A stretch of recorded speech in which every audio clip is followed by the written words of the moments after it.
Hello dear students, welcome to the online physics classes conducted by Amrit Senior Secondary School। आज हम class +2 का unit second में से topic करने जा रहे हैं। आज के हमारे टॉपिक का नाम है cell, EMF, internal resistance and terminal voltage. इन छोटे छोटे कंसेप्ट के बारे में आज हम पढ़ेंगे और ये चारों के चारों कंसेप्ट आपस में क्या है, इंटरलिंक्ड है, एक दूसरे के साथ कनेक्टेड हैं। तो सबसे पहले जो हम बात करेंगे वो आएगी सेल के बारे में। ठीक है, सबसे पहले क्या है हमारे पास, सेल। आपने सुना होगा बच्चों, छोटी क्लासेस में हम एक सर्किट डायग्राम बनाते हैं और हम क्या कहते हैं, सर्किट को किसके साथ कनेक्ट कर देते हैं, एक बैटरी के साथ या फिर एक सेल के साथ हम कनेक्ट कर देते हैं। ठीक है, सेल को हम इस तरह सिंबल से रिप्रेजेंट करते हैं। ये सिंबल होता है सेल का। जो बड़ी वाली साइड होती है उसे पॉजिटिव टर्मिनल बोलते हैं, छोटी वाली साइड को नेगेटिव टर्मिनल बोलते हैं। और सेल लगाने से ये क्या होता है, ये जो वायर लगी होती है फर्दर, इसमें से करंट क्या करता है, फ्लो करता है। और हमें डायग्राम्स कैसे बनाकर बताया होता है, इस तरह से। यहाँ पर एक साइड पर वो क्या लगा देते हैं, रेजिस्टर लगा देते हैं, इसे हम बोलते हैं रेजिस्टर। ठीक है, और ये होता है हमारा सेल। होता क्या है, ये सर्किट दे पूरा का पूरा क्या बन गया हमारा, सर्किट डायग्राम। यानी एक सर्किट डायग्राम, एक सेल होना ज़रूरी है या बैटरी होनी ज़रूरी है, और एक साइड पर क्या लगा होता है, रेजिस्टर। और क्या होता है, ये रेजिस्टर की जगह आप कोई कुछ भी कंसीडर कर सकते हो, बल्ब कंसीडर कर सकते हो। और उसे वायर से हम किसी सेल से कनेक्ट कर देंगे तो यहाँ से करंट फ्लो होगा, और करंट फ्लो होने की वजह से यहाँ पर जो बल्ब लगा होगा रेजिस्टर की जगह, वो ग्लो करना स्टार्ट कर देगा। जो मेन इंपॉर्टेंट बातें हैं इसके बारे में जो हमने याद करनी है सेल के बारे में, सेल क्या करता है, इसका मेन फंक्शन क्या है, it provides electrical energy, it provides electrical energy to all circuit elements। ठीक है, इसका मेन फंक्शन क्या है, इस पूरे सर्किट में जितने भी एलिमेंट्स लगे होंगे, ठीक है, सर्किट के जितने भी एलिमेंट्स होंगे उसको ये क्या प्रोवाइड करेगा, इलेक्ट्रिकल एनर्जी। जैसे इस सर्किट डायग्राम में एक ही सर्किट एलिमेंट है रेजिस्टर, और ये क्या करेगा सेल, उसको इलेक्ट्रिकल एनर्जी प्रोवाइड करेगा। दूसरा क्या काम है इसका, जो मेन बात याद रखनी है, cell do not produce charge. ये बात कभी भी मत दिमाग में रखना कि जो सेल है वो चार्ज प्रोड्यूस करता है। सेल चार्ज को प्रोड्यूस नहीं करता है, इस सर्किट में ऑलरेडी चार्जेस होते हैं। बस सेल क्या काम करता है, उन चार्जेस को लगातार उस सर्किट में फ्लो करवाता है। ठीक है, उसको चार्जेस को कंटिन्यूसली फ्लो कराने में हेल्प करता है। सेल का मतलब ये नहीं है कि वो कोई नया चार्ज प्रोड्यूस करेगा, जो ऑलरेडी सर्किट में चार्ज होगा उसको सर्किट में फ्लो कराने में हेल्प करेगा। ठीक है, यानी आप कह सकते हो cell maintains a potential difference, cell maintain a potential difference which forces the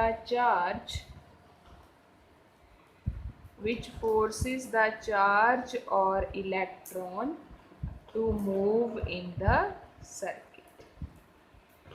ठीक है, यानी कि ये क्या करता है, पोटेंशियल डिफरेंस जो होता है इस बैटरी में, इस सेल में जो पोटेंशियल डिफरेंस है उसको मेंटेन करके रखता है। और इस पोटेंशियल डिफरेंस से क्या करेगा, जितना भी चार्ज और इलेक्ट्रॉन इसमें प्रेजेंट है सर्किट में, उसको फोर्स लगाएगा, फोर्स लगाने की कोशिश करेगा कि वो सर्किट में कंटिन्यूसली फ्लो करता रहे। ठीक है, सो ये था हमारी इम्पॉर्टेंट बात सेल की। सेल जो है चार्ज प्रोड्यूस नहीं करता है, ये क्या करता है, सिर्फ जो ऑलरेडी सर्किट में चार्जेस इलेक्ट्रॉन्स प्रेजेंट होते हैं उनको पोटेंशियल डिफरेंस मेंटेन करके उनको फोर्स लगाता है कि वो सर्किट में कंटिन्यूसली मूव करते रहें। ठीक है, और जितने भी सर्किट में एलिमेंट्स होंगे उनको ये क्या प्रोवाइड करेगा, इलेक्ट्रिकल एनर्जी प्रोवाइड करता है। क्लियर है। अभी हम एक एग्जाम्पल करते हैं। जैसे केमिस्ट्री में ज़्यादातर कंसेप्ट ये पढ़ा जाता है।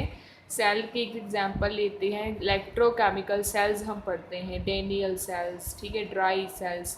जो इलेक्ट्रोकेमिकल सेल है उसमें कैसी फिगर बनी होती है, इस तरह की आपने केमिस्ट्री में पढ़ा होगा, फिगर बनी होती है। एक कंटेनर लेते हैं, उसमें वो इलेक्ट्रोलाइट कंडक्टिंग सोल्यूशन डालते हैं। फर्दर उस सोल्यूशन में दो इलेक्ट्रोड्स जो हैं वो डिप की गई होती हैं, हाफ नीचे होती है, हाफ ऊपर एयर में होती हैं। तो वो जो इलेक्ट्रोड्स होती हैं, ठीक है, वहाँ पर क्या लगा देते हैं, उन दोनों इलेक्ट्रोड्स को बाहर से एक वायर से कनेक्शन दिया जाता है, और उन वायर्स के बीच फर्दर हम एक क्या लगा देते हैं, रजिस्टर लगा देते हैं, ठीक है।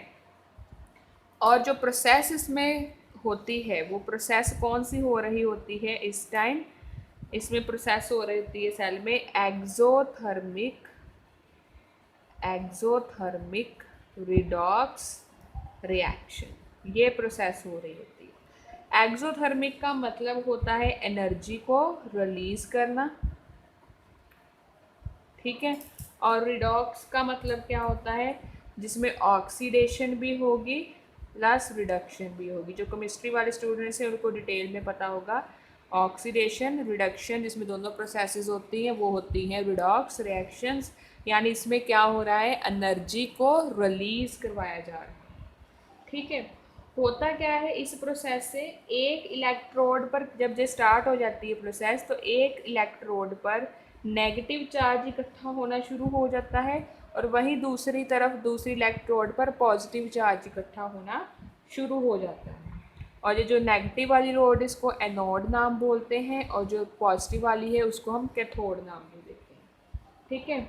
और होता क्या है, जब ये exothermic redox reaction chemical process होने स्टार्ट हो जाती है, नेगेटिव और पॉजिटिव चार्ज अपनी अपनी प्लेट्स पर इकट्ठा होने स्टार्ट हो जाते हैं, तो होता क्या है कि जैसे अब इसमें क्या होगा कि जो इलेक्ट्रॉन है वो जहाँ से रिलीज़ करेगा एनोड में से, और होना क्या चाहिए, इलेक्ट्रॉन बाहर निकला उसे पॉजिटिव की तरफ अट्रैक्ट होना चाहिए, बट ऐसा होता नहीं है। इलेक्ट्रॉन जो है पॉजिटिव की तरफ अट्रैक्ट नहीं होता, वो वापस आ जाता है। इसके पीछे रीज़न ये है कि एक्सोथर्मिक जो रिडॉक्स रिएक्शन प्रोसेस है वो उस इलेक्ट्रॉन को इतनी ज़्यादा एनर्जी प्रोवाइड कर देती है कि वो अपने ही इलेक्ट्रिक फील्ड को अपोज करना स्टार्ट कर देता है, ठीक है। जितने भी इलेक्ट्रॉन्स हैं उनको अपोज करना स्टार्ट कर देता है, वो पॉजिटिव की तरफ जाने की बजाय इस तरफ मूव करता है। तभी तो इलेक्ट्रॉन्स जो है वो एक साइड पर इकट्ठे हो जाते हैं और पॉजिटिव वाले एक साइड पर इकट्ठे हो जाते हैं। इस तरह से ये इलेक्ट्रोकेमिकल सेल में प्रोसेस जो है कंटिन्यूसली चलती रहती है। क्लियर है। तो नेक्स्ट ये तो बात हो गई सेल की। अब जो नेक्स्ट हमारा टॉपिक है वो है ईएमएफ। ईएमएफ होती है, इसकी फुल फॉर्म होती है इलेक्ट्रोमोटिव फोर्स, ठीक है। नाम तो इसमें आ गया इलेक्ट्रोमोटिव फोर्स, बट ये एक्चुअल में फोर्स नहीं होती, ठीक है। इट इज़ नॉट फोर्स, ये कोई फोर्स नहीं है।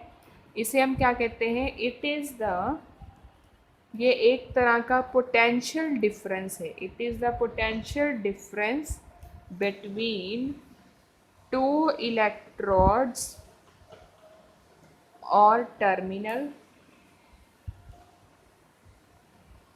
of cell when no current flows, ठीक है। यानी कि कौन सा सर्किट होगा, किस सर्किट की हम बात करेंगे, ओपन सर्किट की।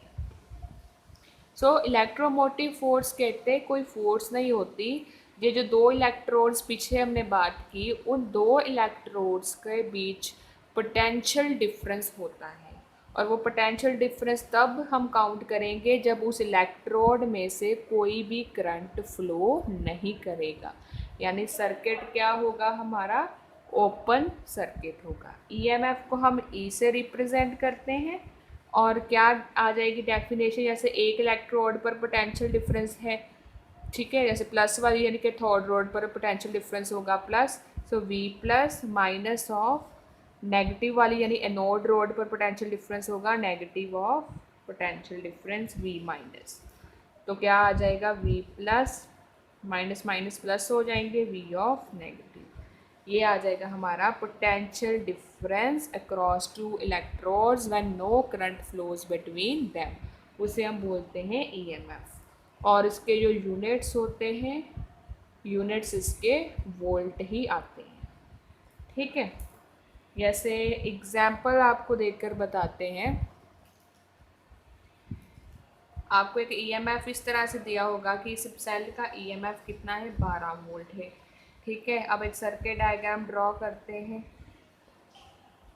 एक रेजिस्टर लगा है जिसके साथ सेल लगा है, सेल पे EMF की वैल्यू दी है 12 वोल्ट, रेजिस्टेंस की वैल्यू दी है 4 ओम, उसके ऊपर एक पोटेंशियल मीटर लगा है, वोल्ट मीटर V, और यहाँ पर एक एमीमीटर कनेक्ट किया गया है।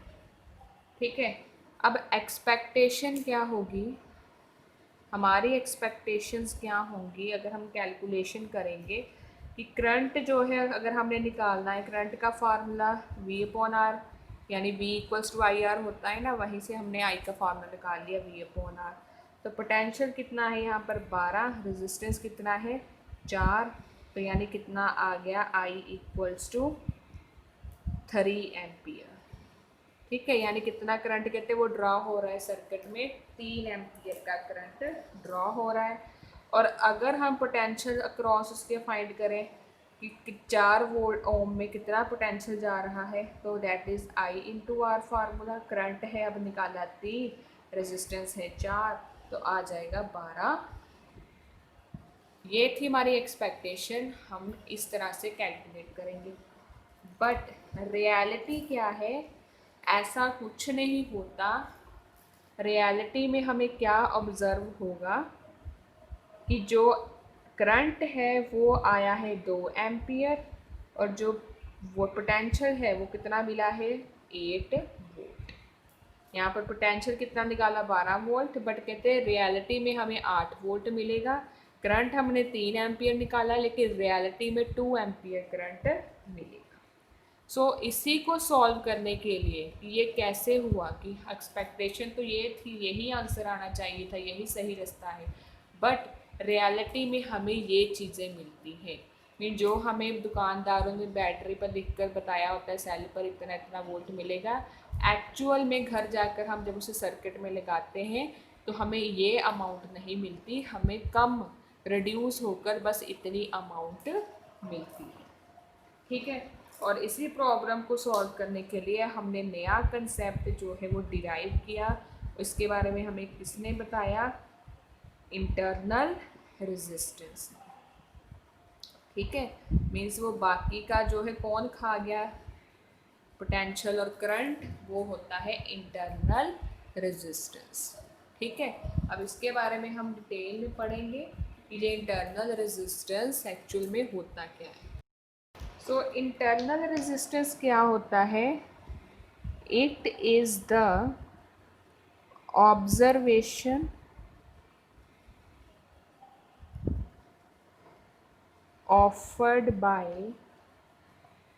offered to path of current due to the material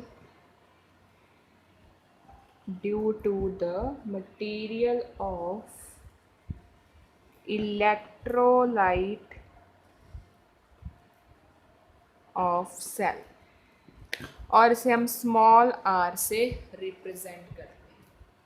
कहते हैं इंटरनल रेजिस्टेंस क्या है, ये एक ऑब्जर्वेशन होती है जो ऑफर की जाती है किसको, करंट के पाथ को, जिस पाथ के थ्रू जो है करंट फ्लो होता है उस पाथ को ऑफर की जाती है ये ऑब्जर्वेशन उस मटेरियल को ऑफ इलेक्ट्रोलाइट ऑफ सेल। ठीक है, और इसे स्मॉल आर से रिप्रेजेंट करते हैं, और यही ये जो रेजिस्टेंस ऑफर की जाती है, यही रेजिस्टेंस जो है हमारी आधी वोल्टेज, आधी जो रेजिस्टेंस है उसे खा जाता है। ठीक है, यानी अगर हम किसी को 8 वोल्ट दे रहे हैं तो हमें मिलेगा कितना, 4 वोल्ट। ठीक है, जैसे आपको बताते हैं इस तरह से सर्किट डायग्राम होता है, ठीक है। और यहाँ पर छोटी सी फॉर्म में एक लगा होता है इंटरनल रेजिस्टेंस, बिल्कुल सेल के पास ये होता है यहाँ पर छोटा सा आर, और ये होता है हमारा कैपिटल आर रेजिस्टेंस। जैसे यहाँ पर ईएमएफ आपको दी है 12 वोल्ट, ठीक है, और यहाँ पर क्या होगा 4 ओम पहुँचेगी और 2 ओम जो है ये इंटरनल रेजिस्टेंस आ जाएगा। करंट कैसे निकालें, V upon R. So current I equals to potential कितना है 12, सॉरी V अपॉन आर होता है। सो अब R जो है अकेला नहीं है, इंटरनल रेजिस्टेंस भी है, तो उसको भी ऐड करेंगे स्मॉल r को। सो 12 बाई दोनों को ऐड करो रेजिस्टेंस को, 4 प्लस 2 यानी 12/6। आपका करंट कितना ड्रॉ होगा 2 एम्पियर, ठीक है। इस तरह से हम न्यूमेरिकल्स निकालेंगे। आपको छोटी सी इंटरनल रेजिस्टेंस भी दी गई होगी, बड़ी रेजिस्टेंस भी दी होगी, और जब करंट ड्रॉ करना है इन दोनों को ऐड करके पोटेंशियल के साथ डिवाइड करके आप करंट जो है वो डिराइव कर सकते हैं, ठीक है। उसके बाद कंसेप्ट आ जाता है टर्मिनल वोल्टेज का। हमारा लास्ट कॉन्सेप्ट है टर्मिनल वोल्टेज। अब ये टर्मिनल वोल्टेज क्या होता है, this is the potential difference across the two terminals of cell when current is drawn from cell, ठीक है। स्टार्टिंग में हमने पढ़ा था किसके बारे में, स्टार्टिंग में हमने पढ़ा था सेल के बारे में, सॉरी हमने पढ़ा था ईएमएफ के बारे में।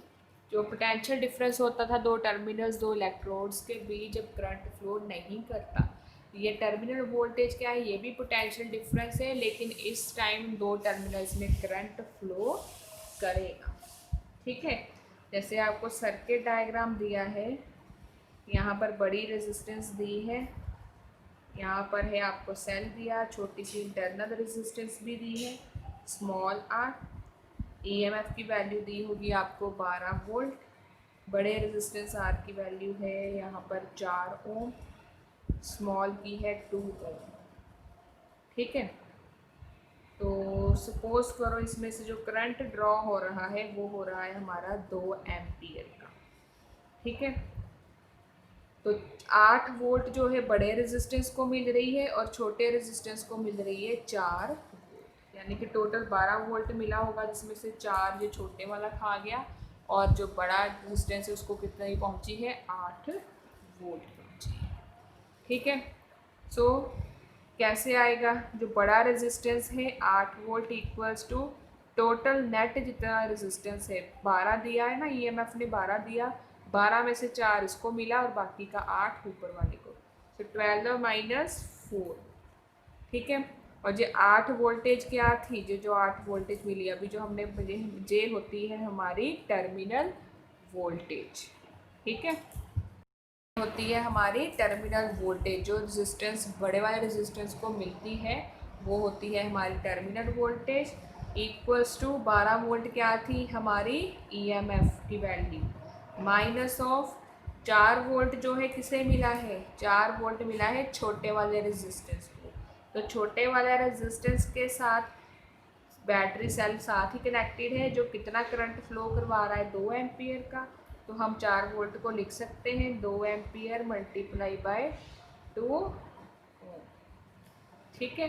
सो terminal voltage equals to EMF E minus ये क्या है करंट की वैल्यू आई, और ये है इंटरनल रेजिस्टेंस की वैल्यू आर। सो ये टर्मिनल वोल्टेज को आप सीधा क्या क्या लिख सकते हो, सीधा पोटेंशियल वोल्टेज या पोटेंशियल बोल सकते हो, वी भी लिख सकते हो।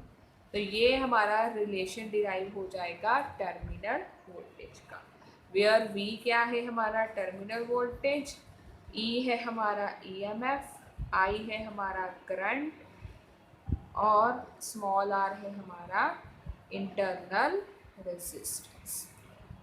ठीक है, सो लास्ट में बच्चे आपके लिए होमवर्क रेडी है। बहुत ही इजी है, अगर आपने अच्छे से वीडियो देखी है तो बड़े आराम से इनका आंसर दे सकते हो। जैसे फर्स्ट क्वेश्चन है, what do you mean by cell? Cell का क्या मीनिंग है, अभी मैंने आपको एक्सप्लेन करके बताया है, तो आप उसी में से डेफिनेशन निकाल के खुद बनाकर आराम से लिख सकते हो। EMF stands for, EMF stands for means कि EMF की फुल फॉर्म क्या है, आपने इसकी फुल फॉर्म बतानी है। ठीक है, तीसरा है what we can observe from EMF। अभी हमने आपको एक्सप्लेन करके बताया कि हम EMF से क्या ऑब्जर्व करते हैं, तो थोड़ा सा मैं बता देती हूँ। आपको बताया एक्सपेक्टेशन और रियलिटी कि हमें एक्चुअल में कितनी लिखी होती है, अगर हम बाहर से सेल लेकर आए कितनी वोल्टेज मिलेगी, लेकिन रियलिटी में हमें कितनी मिलती है वो आपने एक्सप्लेन करना है। फोर्थ है आपने इंटरनल रेजिस्टेंस की डेफिनेशन देनी है। और लास्ट क्वेश्चन है टर्मिनल वोल्टेज क्या होता है, इसके बारे में आपने बताना है। आप चाहो तो सर्किट डायग्राम दोबारा ड्रा करके इसका रिलेशन भी बता सकते हैं। ओके स्टूडेंट्स, क्लियर है? Thank you.